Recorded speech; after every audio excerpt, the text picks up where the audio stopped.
Research from the Department of Environmental Conservation and universities across the state have found man-made chemicals known as PFAS are being found in our ecosystem and have a negative effect on public health. 12 News' Kevin Quinn spoke with researchers and lawmakers in the southern tier to learn more about why these chemicals are in our soil and water and potential solutions to this public health crisis. PFAS are a whole category of thousands of different types of chemicals that are known as forever chemicals because they are really hard to break down. And we use them in many different processes, a lot of plastics manufacturing. Levels of the forever chemical are being found in many different areas of our ecosystem. It's very prevalent in drinking water in certain parts of the state. It's been found in wildlife in other parts of the state. It can be found in soil. And actually, even beyond New York State, PFASs get everywhere, and people have found it even in Antarctic ice sheets. Additionally, research from Cornell University has found higher PFAS levels are detected in rural and suburban communities than those in urban communities.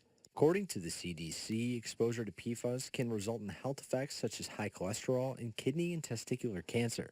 That's just one reason the New York State Assembly held a public hearing in November to discuss the issue at hand.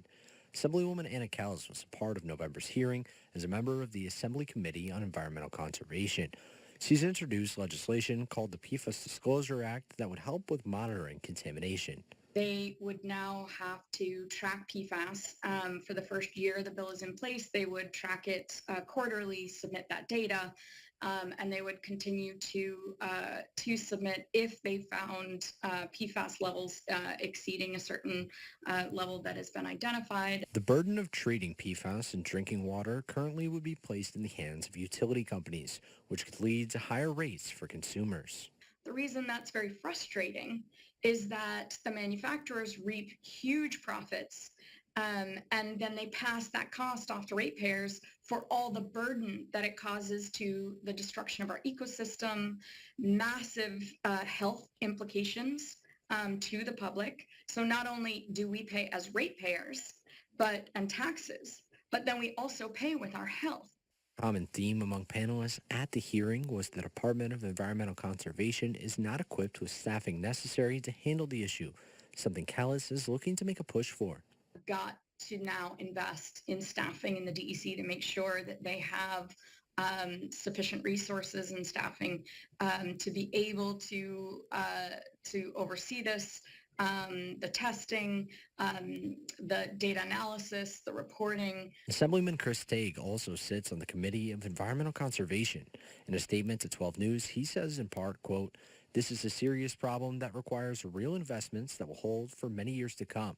With the billions of dollars that come out of Albany, you would think we could spend money on our health and wellness.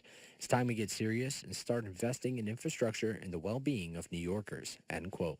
November's hearing involved a wide range of panelists from university researchers to utility companies to the Department of Environmental Conservation.